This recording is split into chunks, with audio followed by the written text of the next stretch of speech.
დავბრუნდით ეთერში სტუმართან ერთად შემოგვიერთდა თბილისის ფოტოფესტივალის ორგანიზატორი ქალბატონი ნესტა ნიჟარაძე. მოგესალმებით, მადლობა სტუდიაში მოგზაურობისთვის. ძალიან მნიშვნელოვან სტუმარზე და გამოფენაზე ვსაუბრობთ. დღეს მწერალთა სახლში ვიქტორ ჰიუგოს გადასახლებაში ყოფნის დროს სახლი ომოსის 15 წელი ცხოვრობდა. პრინციპში ექსპოზიცია უკვე გამოფენილია 24 აპრილიდან, მაგრამ მასპინძელი, თუ შეიძლება ასე დავარქვათ, იქნება ვიქტორ ჰიუგოს მუზეუმების დირექტორი, რომელიც უკვე ჩამოვიდა თბილისში. მოგვიყევით ამ ექსპოზიციაზე რა არის გამორჩეული, რაზეც სტუმარი აუცილებლად გაამახვილებს ყურადღებას? გამორჩეული ბევრი რამ არის, თვითონ გამორჩეული არის პროექტი, რომელიც თბილისის ფოტოფესტივალმა წარადგინა, რომელიც მთლიანად რამდენიმე ღონისძიებისგან დაიგეგმა და მთლიანად არის ვიქტორ ჰიუგოსადმი მიძღვნილი, ამიტომ ისე თამამად დავარქვით კიდევაც თბილისის ფოტოფესტივალი 2015 და ვიქტორ ჰიუგო, ეს იყო ჩვენი რაღაც პატივის მიგების სურვილი. კერძოდ კი ძალიან ცნობილი ფრანგი ფოტოგრაფი ვიქტორ ჰიუგოს მუზეუმების დირექტორის მიწვევით და ასევე ბრიტანული ფოტოფესტივალის მიწვევით მთელი წლის განმავლობაში 2013 წელს იღებდა გერნეზიში, ბრიტანეთის პატარა კუნძულზე მდებარე სახლს, სადაც ვიქტორ ჰიუგომ გადასახლების 15 წელი გაატარა. ძალიან საინტერესო სერია გამოვიდა. ძალიან დიდი ავტორი არის თვითონ კლაუდის ლუბანი ფოტოგრაფი, რომელმაც გადაიღო. შესაბამისად ყურადღება ძალიან დიდი იყო ამ ფოტოპროექტისადმი. გამოიფინა პირველად ბრიტანეთის გერნეზის ფოტოფესტივალზე, შემდეგ მას უმასპინძლა ვიქტორ ჰიუგოს მუზეუმმა პარიზში და ვიქტორ ჰიუგოს მუზეუმის შემდეგ მისი მასპინძელი აღმოჩნდა საქართველოს მწერალთა სახლი, მაჩაბლის 13 ნომერში. ძალიან ამაყები ვარ, ძალიან გვიხარია, რომ ესეთ განსაკუთრებული ფოტოპროექტი გახდა 2015 წლის ფოტოფესტივალის ცენტრალური ელემენტი და ბუნებრივი იყო, რომ ლოგიკურად ძალიან დიდი სურვილი გაგვიჩნდა, ვინაიდან ამის შესაძლებლობა იყო.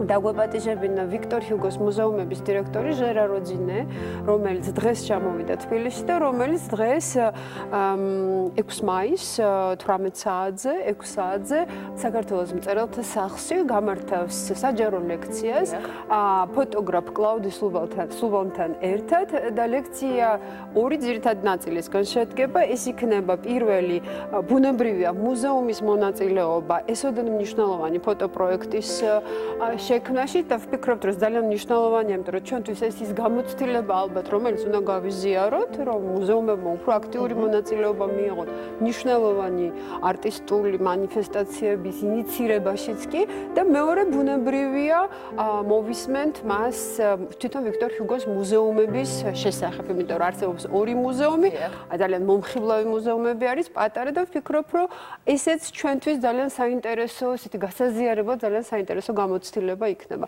როგორ შეიძლება ესეთი პატარა მომხიბლავი მუზეუმების შექმნა, რომელთაც შეუძლიათ ძალიან დიდი პუბლიკის მოზიდვა. იმიტომ რომ ამის მაგალითი არის პარიზის ვიქტორ ჰიუგოს მუზეუმი, ძალიან დიდ პუბლიკას იზიდავს და მინდა გითხრათ, რომ ამ ფოტოპროექტის გამოფენამ გაორმაგა, გასამაგა და გაგრძელდა კიდევაც ამის გამო 3 თვის მაგივრად 6 თვე იყო გამოფენილი.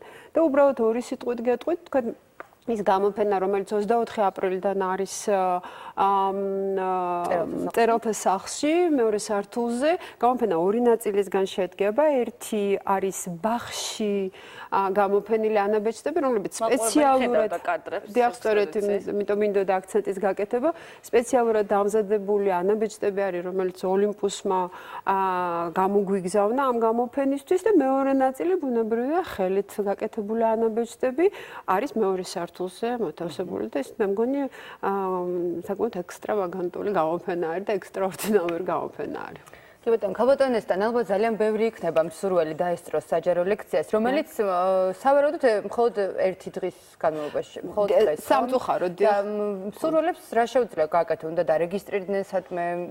იცით რა მარტივად ხდება ჩვენ ღონისძიებებზე დასწრება არის ყოველთვის თავისუფალი, ღია არის პუბლიკისთვის, გამოცხადებული გვაქვს, ძალიან აქტიურად ვმუშაობთ სოციალური ქსელების მეშვეობით, ინფორმაცია ტრიალებს, მე მგონი მხოლოდ სურვილი არის საჭირო ჩვენ ღონისძიებაზე დასასრულს. უსასწრებად. ძალიან კარგი. და ნამუშევრების ნახვა რა ასევე და ძალიან საინტერესოა რომ ხვალ უბრალოდ დღეს 6-ზე შეხვედრის მერე ამ საჯარო ლექციის მერე დაგეგმილი არის გამოფენის მონახულება ავტორთან ერთად. ეს არის ისეთი ძალიან ასევე პატარა მომხიბლავი ევროპული ტრადიცია, სადაც ფოტოგრაფები ან არტისტები პუბლიკასთან ერთად ათვალიერებენ ხოლმე გამოფენას და თბილისის ფოტოფესტივალი ძალიან ცდილობს რომ ეს პატარა მომხიბლავი ტრადიციაც დანერგოს და ამიტომ საჯარო ლექციის მერე ავტორი ისევე როგორც ვიქტორ ჰიუგოს მუზეუმების დირექტორი ჟერა როძინე პუბლიკასთან ერთად დაათვალიერებენ გამოფენას, იმიტომ რომ გამოფენა მეორე სართულზე არის. შესაბამისად, უბრალოდ ერთი კიბის უჯრედის ავლა იქნება საჭირო და მე ვფიქრობ, რომ ესეც საინტერესო და უნიკალური შანსი იქნება ავტორთან ერთად. გამოფენაზე გზაურობის დროს ყოველთვის გაქვს რაღაც კითხვები და ამ კითხვას დავუსვამ თავად ავტორს. ეს საინტერესოა. აი აქტიურობს ხოლმე მართ დამთვალიერებელი, იმიტომ რომ როგორც წესი ქართველი როგორც დამთვალიერებელი მაყურებელი ანუ რა კონტექსტში არ უნდა ავიღოთ, ცოტა შებოჭილია ხოლმე. თქვენ მართალი ბრძანდებით, ეთყობა ძალიან დაკვირვებული ბრძანდებით, რადგან ეს შეამჩნიეთ, მაგრამ იცით, როდესაც ჩვენ მაგალითად როდესაც ჩვენ ღონისძიებებს ვაწყობთ, იქნება ეს გამოფენები თუ ასეთი საჯარო შეხვედრები ავტორებთან, რაღაცნაირად ჩვენი პუბლიკა და მაყურებელი უკვე ეჩვევა იმას, რომ შეიძლება შებოჭილობა მოიხსნას და გაცილებით უფრო საინტერესო გაცვლა არის ხოლმე, როდესაც პუბლიკა აქტიურობს. ამიტომ ჩვენ ვცადეთ და უკვე ესეთი პირველი ავტორთან ერთად დათვალიერება გამოფენის გავაკეთეთ. ძალიან კარგად ჩაიარა, პუბლიკა ძალიან აქტიური იყო, ბევრი შეკითხვები იყო ძალიან სხვადასხვა ტიპის, მოყვარულებისგანაც და პროფესიონალებისგანაც, ისე რომ ვფიქრობთ, ესეც ჩვევის ამბავი არის. ძალიან კარგი. მეც არ მინახავს დარწმუნებული ბევრი მაყურებელი ვით ეს ფოტოები ახლა კადრებში ვხედავდი და რამდენადაც ვხვდები ძალიან მხატვრულად სხვადასხვა დეტალი არის აღებული სახლის. პატარა ანოტაციასავით სანამ ჩვენ თვითონ მივალთ ექსპოზიციაზე და დავათვალიერებთ რომ უთხრათ მაყურებელს ეს სახლი რამდენადაც ვიცით თავად ვიქტორ ჰიუგოს დიდი წვლილი მიუძღვის რაღაც კონკრეტული დეტალების შექმნაში. კი, მართალია, საინტერესოა იცით, ყველაზე საინტერესო არის ის, რომ მაგალითად ლექციაც, რომელსაც ჟერა როძინე ვიქტორ ჰიუგოს მუზეუმების დირექტორი გამართავს, ესეთი აქცენტით წარიმართება ყველაფერი ვიქტორ ჰიუგოს შესახებ. ვიქტორ ჰიუგო ძალიან დიდი სახელია, ძალიან დიდი ავტორია. გგონია რომ ვიცით, ვიცნობთ და აღმოჩნდა რომ თურმე ძალიან ბევრი რამე ვიქტორ ჰიუგოს შესახებ არ ვიცით. შესაბამისად, ეს ფოტო გამოფენაც გახდა მის საწინდარი, რომ ის ასპექტები გაგვეგო ამ დიდი ავტორის შესახებ, რომელიც ნაკლებად ვიცოდეთ. მაგალითად, ნაკლებად იცის ფართო პუბლიკამ, რომ ვიქტორ ჰიუგო იყო ძალიან სერიოზული დიზაინერი. ის სახლი, რომელშიც თვითონ ცხოვრობდა, ყველაფერი იყო მისი დიზაინით გაკეთებული. მას ჩამოყავდა სპეციალურად ხეზე მომუშავე ოსტატები, რომლებსაც თავისი ნახაზების მიხედვით აკეთებინებდა ავეჯს, ძალიან კარგად ხატავდა,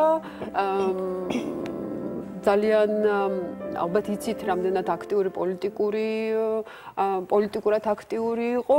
სწორედ ამ გადასახლებაში. სწორედ ამ სახლის ბაღში არის დარგული ხე, რომელიც ვიქტორ ჰიუგომ მუხის ხე, სპეციალურად დარგო ამერიკასა და ევროპის ერთიანობის სიმბოლოდ და ეს იყო ერთი საუკუნით მანამდე, ვიდრე საერთოდ მაგალითად ევროპა გაერთიანდებოდა. უბრალოდ რომ გითხრათ, რამდენად პროგრესული ადამიანი იყო, რამდენად პროგრესულად მოაზროვნე იყო და ეს ყველაფერი იგრძნობა სახლშიც, მის სახლშიც, შესაბამისად ფოტოგრაფს აქვს გადაღებული ისე როგორც მისი ფოტოები უკეთესად აჩვენებდნენ ამ ავტორის და მოაზროვნის მასშტაბს მე ვიტყოდი და აი ძალიან მრავალ შრეს, რომელსაც მისი რომლისგანაც მისი პიროვნება შედგებოდა. შესაბამისად არის საინტერესო ეს ყველაფერი. ნამდვილად. თუმცა ეს გამოფენა არის თბილისის ფოტოფესტივალის ნაწილი მხოლოდ. მოდით ვისაუბროთ ფესტივალის სხვა გეგმებზეც. მოდით ვისაუბროთ, იმიტომ რომ ფესტივალმა ჯერ კიდევ 2014 წელს იცვალა სტრუქტურა. ჩვენ აღარ ვაკეთებთ გაერთიანებულად ერთ გახსნის კვირაულსაც თავმოყრილი არის ყველა ღონისძიება, იმიტომ რომ გამოცდილებამ გვაჩვენა, რომ გაცილებით უფრო მნიშვნელოვანი არის დავყოთ, რომ ეს აქტივობები სულ იყოს, რომ პუბლიკას არ მოსწყინდეს უჩვენოთ. შესაბამისად, წავედით ეს ახალ სტრუქტურაზე და სწორედ აქედან გამომდინარე არის, რომ მუდმივად გვაქვს აქტივობები, მუდმივად იგეგმება გამოფენები, ფოტოგრაფებთან შეხვედრები. ის რაც ახლა ვექტორ ჰიუგოს ირგვლივ გაკეთდა, ეს იყო ამ კონკრეტული პროექტის ირგვლივ დაგეგმილი ღონისძიებები.